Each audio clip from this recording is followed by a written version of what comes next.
Hello everyone, this is your spoken English and IELTS trainer Mohammad Waqas. Dear students, आप हर एक class को देखने के बाद आपको ऐसा लगेगा कि आप अभी से ही इंग्लिश बोलना शुरू कर देंगे। अरे नहीं, हम ऐसे नहीं कह रहे। इंशाल्लाह आप हमारी तमाम क्लासेस को देखें। हर एक क्लास को देखने के बाद आपको ऐसा लगेगा कि आप अभी से ही इंग्लिश बोलना शुरू कर देंगे। पहले तो आपको इंग्लिश बोलना बहुत ही मुश्किल लग रहा था, लेकिन जैसे ही आपने हमारी क्लासेस को देखा तो उसके बाद आपको ये लगा कि इंग्लिश बोलना बहुत ही आसान है, मुश्किल तो है ही नहीं। डियर स्टूडेंट्स, ये स्पोकन इंग्लिश कोर्स ख़ास तौर पर हमने आपके लिए डिज़ाइन किया है ताकि हम आपकी हेल्प कर सकें फर इंग्लिश बोलने में। तो अगर आप चाहते हैं कि आप अपनी इस ख्वाहिश को पूरा करें, आप आज से ही हमारी स्पोकन इंग्लिश क्लासेस को देखना शुरू कर दें। अगर आपने हमारी पहली क्लासेस मिस कर दी हैं तो आपको लिंक्स डिस्क्रिप्शन में मिल जाएगा। आपको बस इंग्लिश पढ़ना आता हो, बोलना तो हम आपको सिखा देंगे। Dear students, this is spoken English class number 8। इस लेसन के अंदर मैं आपको बहुत ज़्यादा बेसिक चीज़ें सिखाने जा रहा हूँ। ये चीज़ें आप बचपन से सीखते आ रहे हैं, लेकिन आज आप इन्हें अच्छे से समझेंगे और साथ में हम आपको प्रैक्टिस भी करवाएंगे। तो प्रैक्टिस आप कहाँ पे करेंगे, हम आपको बताते हैं। अगर आप चाहते हैं कि आप इस लेसन की हमारे साथ प्रैक्टिस करें तो आप हमें व्हाट्सएप पर भी ज्वाइन कर सकते हैं, क्योंकि वहाँ पर आप प्रैक्टिस कर सकते हैं और साथ में हम आपकी प्रैक्टिस को चेक भी करेंगे। तो चलिए आज का लेक्चर स्टार्ट करते हैं। अगर आप हमारे इस चैनल पे न्यू हैं तो हमारे चैनल को सब्सक्राइब कर लें, साथ में बेल आइकन को ज़रूर दबा दीजिएगा ताकि आपको आने वाली वीडियोस के नोटिफिकेशन फ़ौरन से मिल जाएं। और हमारी हौसला अफजाई के लिए लाइक और कमेंट करना ना भूलिएगा, क्योंकि आप अच्छे कमेंट्स करते रहेंगे तो हम आपके लिए इस तरह की मज़ेदार वीडियोस बनाते रहेंगे। तो चलिए आज का लेक्चर स्टार्ट करते हैं। डियर स्टूडेंट्स, इस लेक्चर के अंदर मैं आपको बताऊंगा कि आप आई एम को कैसे इस्तेमाल कर सकते हैं। दोस्तों, ये बहुत ही बेसिक लेसन है, लेकिन फिर भी बहुत सारे स्टूडेंट्स इसमें कंफ्यूज हो जाते हैं। तो अगर आप अपनी कन्फ्यूजन को दूर करना चाहते हैं तो आपने ये लेक्चर मेरे साथ एंड तक देखना है। ओके, तो चलिए आज का लेक्चर स्टार्ट करते हैं। आपको इस लेसन के अंदर मैं बताऊंगा कि आप आई एम को कैसे इस्तेमाल कर सकते हैं। आई का माना होता है मैं और एम का माना होता है हूँ, यानी जब आप अपने बारे में बात करेंगे तो आप आई एम का इस्तेमाल करते हैं। अब आप आई एम को दो तरह से इस्तेमाल कर सकते हैं, या तो आप कहेंगे आई एम या आप कह सकते हैं आई एम। तो इन दोनों में क्या डिफरेंस है ये हम आपको आगे बताएंगे। डियर स्टूडेंट्स, आप आई एम को उस वक्त इस्तेमाल करेंगे जब आपने अपने बारे में बताना हो कि आप कौन हैं या आप किस हालत में हैं। चलिए कुछ एग्जांपल्स देख लेते हैं ताकि आपको ये समझ आ जाए कि आप अपने बारे में कैसे बात करेंगे। अगर आप आगे वाले को बताना चाहते हैं कि आप खुश हैं तो आप क्या कहेंगे, I am so happy, I am confused, मैं परेशान हूँ। आई एम अ टीचर, मैं उस्ताद हूँ। आई एम हंग्री, मैं भूखा हूँ। आई एम सो टायर्ड, मैं बहुत थका हुआ। डियर स्टूडेंट्स, इन 5 एग्जाम्पल्स में आप अपने बारे में बात कर रहे हैं और आगे वाले को ये बता रहे हैं कि आपकी क्या हालत है। आप खुश हो रहे हैं, आप परेशान हो रहे हैं, आप कौन हैं, आप एक उस्ताद हैं, आप इंजीनियर हैं, आप क्या हैं। तो अगर आपने अपनी हालत के बारे में बताना हो या आप आगे वाले को ये बताना चाहते हैं कि आप कौन हैं तो आप आई एम का इस्तेमाल कर सकते हैं। ये तो हो गया पॉजिटिव सेंटेंसेस। अगर आप सवालिया फ़िक्रा बनाना चाहते हैं या आप मनफी फ़िक्रा बनाना चाहते हैं तो आप कैसे बनाएंगे, आप कहेंगे एम आई गुड एट, और अगर आपने मनफी बनाना है तो आप कहेंगे आई एम नॉट, मैं नहीं हूँ। सवालिया फ़िक्रा आप इस तरह बना सकते हैं, am I good at speaking, क्या मैं इंग्लिश अच्छी बोलता हूँ। Am I good at painting, क्या मैं पेंटिंग अच्छी करता हूँ। Am I good at using mobile, क्या मैं मोबाइल अच्छी तरह इस्तेमाल करता हूँ। तो आप इस तरह सवालिया फ़िक्रा बना सकते हैं। आई एम नॉट टीचर, मैं टीचर नहीं हूँ। आई एम नॉट हंग्री, मैं भूखा नहीं हूँ। आई एम नॉट इंजीनियर, मैं इंजीनियर नहीं हूँ। तो आप इन स्ट्रक्चर को इस्तेमाल करके सवालिया और मनफी फ़िक्रे बना सकते हैं। डियर स्टूडेंट्स, अगर आपने किसी को ये बताना हो कि आप कहाँ हैं, मसलन किसी जगह के बारे में बताना हो, तो आप ये फार्मूला इस्तेमाल कर सकते हैं। अगर आपने किसी को ये बताना हो कि आप कहाँ पर हैं, तो आप आई एम के साथ 3 प्रपोजिशंस को इस्तेमाल करेंगे। इन, एट, ऑन। एट का माना होता है पर, इन का माना होता है में और ऑन का माना होता है पे। बहुत सारे स्टूडेंट्स इन तीनों प्रपोजिशंस के अंदर बहुत ज़्यादा कंफ्यूज हो जाते हैं। तो अगर आप इनमें कंफ्यूज हैं तो मैं आपकी कंफ्यूजन अभी दूर कर देता हूँ। डियर स्टूडेंट्स, इनको आप उस वक़्त इस्तेमाल करेंगे जब आप आगे वाले को ये बताना चाहते हैं कि आप किसी बंद जगह में हैं। मसलन आप किसी कमरे में हैं या आप तय खाने में हैं, तो उस वक़्त आप इनका इस्तेमाल करेंगे।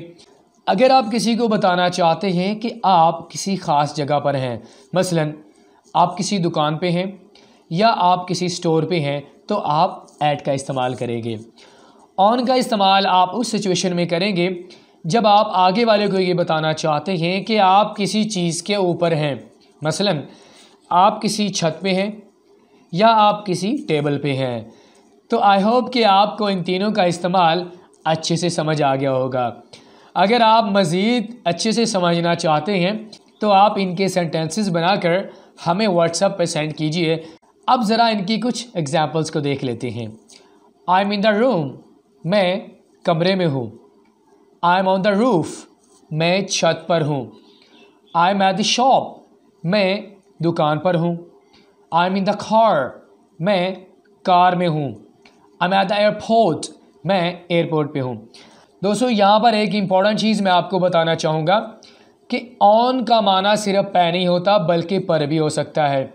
मसलन आप ये बताना चाहते हैं कि आप बस में हैं, तो आप क्या कहेंगे? I am on the bus, मैं बस पे हूँ। I am on the table, मैं टेबल पर हूँ। तो ये बिल्कुल भी ज़रूरी नहीं है कि ऑन का माना सिर्फ पे ही हो, पर भी हो सकता है। तो आई होप कि आपको ये समझ आ गया होगा कि इन तीनों प्रपोजिशंस को कैसे इस्तेमाल करना है और आप इन्हें सेंटेंसेस में कैसे इस्तेमाल करेंगे।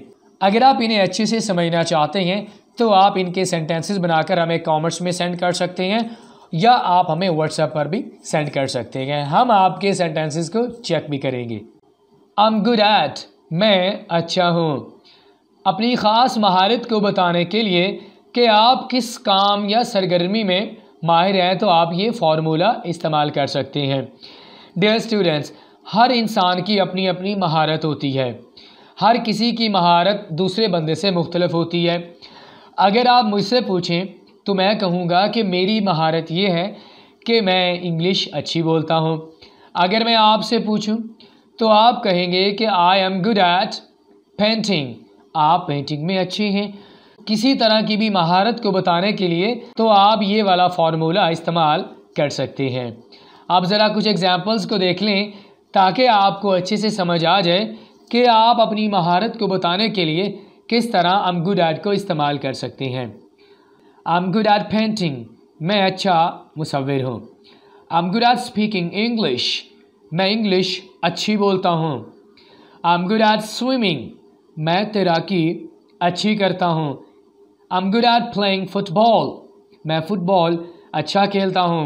आई एम गुड एट को यूज़ करके आप इस तरह की महारतों को बता सकते हैं। डियर स्टूडेंट्स, पॉजिटिव सेंटेंसेस तो मैंने आपको बनाना सिखा दिए, लेकिन अब मैं आपको सवालिया और मनफी फ़िक्रे बनाना सिखाऊंगा। अगर आप आगे वाले से पूछना चाहते हैं कि क्या आप किसी चीज़ में अच्छे हैं या नहीं हैं, तो आप कैसे पूछेंगे? या आप किसी चीज़ की नफ़ी करना चाहते हैं, मसलन आप ये कहना चाहते हैं कि मैं इसमें अच्छा नहीं हूँ, तो आप कैसे पूछेंगे? मैं आपको बताता हूँ। क्या मैं पेंटिंग में अच्छा हूँ? Am I good at painting? Am I good at speaking English? क्या मैं इंग्लिश अच्छी बोलता हूँ? Am I good at swimming? क्या मैं तैराकी अच्छी करता हूँ? तो सवालिया फ़िक्रा बनाने के लिए आप ये वाला स्ट्रक्चर इस्तेमाल कर सकते हैं। मनफी फ़िक्रे आप कैसे बनाएंगे? आई am not good at painting, मैं पेंटिंग अच्छी नहीं करता। आई am not good at swimming, मैं स्विमिंग अच्छी नहीं करता। आई am not good at playing football, मैं फुटबॉल अच्छी नहीं खेलता। आई होप कि अब आपको ये समझ आ गया होगा कि अगर आपने अपनी किसी भी महारत को बताना हो तो आप आई एम गुड एट को कैसे इस्तेमाल कर सकते हैं। दोस्तों, अपनी महारत को बताने के लिए ये बहुत ही सिंपल सा फार्मूला है, आप इनको अच्छे से इस्तेमाल कीजिए। अगर आप चाहते हैं कि आप इन्हें अच्छे से इस्तेमाल करें तो आप इसके अच्छे से सेंटेंसेस बनाइए ताकि आपको ये समझ आ जाए कि आप अगर अपनी महारत के बारे में आगे वाले को बताना चाहते हैं तो आप आई एम गुड एट को इस्तेमाल करके कैसे बता सकते हैं। डियर स्टूडेंट्स, राइटिंग और स्पीकिंग में बहुत ज़्यादा फ़र्क होता है। इसी तरह हम जिस तरह इंग्लिश बोलते हैं और अंग्रेज़ किस तरह इंग्लिश बोलते हैं, इसमें भी बहुत ज़्यादा फ़र्क होता है। अगर आप अंग्रेज़ की तरह इंग्लिश बोलना चाहते हैं तो आपने ये वाला फार्मूला हर हाल में इस्तेमाल करना है, क्योंकि अंग्रेज़ कभी भी पूरी बात नहीं करते, वो हमेशा मुख्तसर जवाब देते हैं। तो अगर आप चाहते हैं कि आपकी स्पोकन इंग्लिश मज़ीद अच्छी हो या मुअस्सर हो जाए तो आपने ये तरीका ज़रूर इस्तेमाल करना है। क्यों इस्तेमाल करना है? क्योंकि आपने अंग्रेज़ की तरह इंग्लिश में बात करनी है, ठीक है ना। तो अगर आप अंग्रेज़ की तरह इंग्लिश में बात करना चाहते हैं तो आपने अपना जो जवाब है उसको मुख्तसर करना है। वो आप कैसे करेंगे, हम आपको बताते हैं। अगर आपसे कोई पूछे आर यू अ स्टूडेंट, तो आप इसका जवाब कैसे देंगे? Yes I am a student नहीं, बल्कि आप कहेंगे यस आई एम, जी मैं हूँ। अगर आप बताना चाहते हैं कि आप नहीं हैं तो आप कहेंगे नो आई एम नॉट, मैं नहीं हूँ। ये वाला तरीका है अंग्रेज़ों का। हमारे वाला तरीका कौन सा है? Yes I am a student. हमने ये वाला तरीका बिल्कुल भी इस्तेमाल नहीं करना, क्योंकि हमने स्पोकन इंग्लिश को ज़्यादा मुअस्सर बनाना है। तो हम जवाब किस तरह देंगे? यस आई एम और no I am not. Are you a player, क्या आप प्लेयर हैं? यस आई एम, जी मैं हूँ। नो आई एम नॉट, अगर आप प्लेयर नहीं हैं तो आप क्या कहेंगे? मैं नहीं हूँ। आप इस तरह बिल्कुल भी नहीं कहेंगे yes I am a player, जी मैं प्लेयर हूँ, क्योंकि स्पोकन इंग्लिश में हमेशा मुख्तसर जवाब ही दिए जाते हैं। Are you good at speaking English, क्या आप इंग्लिश अच्छी बोलते हैं? Yes I am good at speaking English. नहीं, आपने ऐसे बिल्कुल नहीं कहना, बल्कि आप कैसे कहेंगे? यस आई एम, जी मैं अच्छी इंग्लिश बोलता हूँ। अगर आप बताना चाहते हैं कि आप अच्छी इंग्लिश नहीं बोलते तो आप कहेंगे नो आई एम नॉट, मैं अच्छी इंग्लिश नहीं बोलता। डियर स्टूडेंट्स, ये बहुत ज़्यादा इफ़ेक्टिव फार्मूला है अपनी स्पोकन इंग्लिश को मुअस्सर बनाने के लिए। तो आज के बाद अगर आपसे कोई पूछे आर यू स्टूडेंट, तो आपने क्या कहना है? Yes I M. Spoken English को मुअस्सर बनाने के लिए इस फार्मूले को आप इस्तेमाल कर सकते हैं। डियर स्टूडेंट्स, अगर आप चाहते हैं कि आप इस पूरे लेसन की हमारे साथ प्रैक्टिस करें तो आपने क्या करना है? बहुत ही सिंपल सा तरीका है। आप हमारे साथ व्हाट्सएप पर या कमेंट्स में प्रैक्टिस आप कर सकते हैं, क्योंकि आप जितनी ज़्यादा प्रैक्टिस करेंगे उतना ही आपको फ़ायदा होगा। अगर आप प्रैक्टिस नहीं करेंगे तो आप इनको अच्छी तरह अंडरस्टैंड नहीं कर सकेंगे। डियर स्टूडेंट्स, आपको इस पूरे लेसन के अंदर 3 स्ट्रक्चर सिखाए गए हैं। अब आपने प्रैक्टिस कैसे करनी है? आपने हर एक स्ट्रक्चर को कम से कम 3 जुमलों में इस्तेमाल करना है और प्रैक्टिस के आखिर में अपना नाम भी लिखना है। आई एम गुड एट, आप किस चीज़ में महारत रखते हैं? आपने खुद से पूछना है कि आप किन किन चीज़ों में माहिर हैं। आप स्पीकिंग में माहिर हैं, स्विमिंग में माहिर हैं या आप पेंटिंग में माहिर हैं? ये आपने खुद से पूछना है और पूछने के बाद आपने 3 जुमले बनाने हैं। स्ट्रक्चर नंबर 2, आई एम को इस्तेमाल करके आपने कम से कम 3 जुमले बनाने हैं और आपने ये बताना है कि आप कहाँ पर हैं। Structure number 3, I am good in, at और ऑन, किस किस चीज़ में आप माहिर हैं, आप इस स्ट्रक्चर को इस्तेमाल करके बता सकते हैं। डियर स्टूडेंट्स, सिर्फ पॉजिटिव जुमले बनाना काफ़ी नहीं होगा। अगर आप चाहते हैं कि आपको अच्छे से ये तीनों स्ट्रक्चर समझ आ जाएं, तो पॉजिटिव जुमलों के साथ साथ आपने मनफी और सवालिया जुमले भी बनाने हैं, ताकि आप इन तीनों स्ट्रक्चर्स को अच्छे से अंडरस्टैंड कर सकें। प्रैक्टिस करने के दो तरीके हैं, या तो आप कमेंट्स में कर सकते हैं या आप व्हाट्सएप पर हमारे साथ प्रैक्टिस कर सकते हैं। अगर आप व्हाट्सएप पर इन तीनों स्ट्रक्चर्स को इस्तेमाल करके जुमले बनाएंगे तो हम आपको फीडबैक भी देंगे। डियर स्टूडेंट्स, इसी के साथ ही आज का हमारा ये लेक्चर यहीं पे ख़त्म होता है। अगर आपको ये लेक्चर अच्छा लगा हो, लाइक कीजिए, कमेंट कीजिए और हमारे चैनल को ज़रूर सब्सक्राइब कीजिएगा। इंशाल्लाह आपसे नेक्स्ट लेक्चर में मुलाकात होगी। Till then, good bye.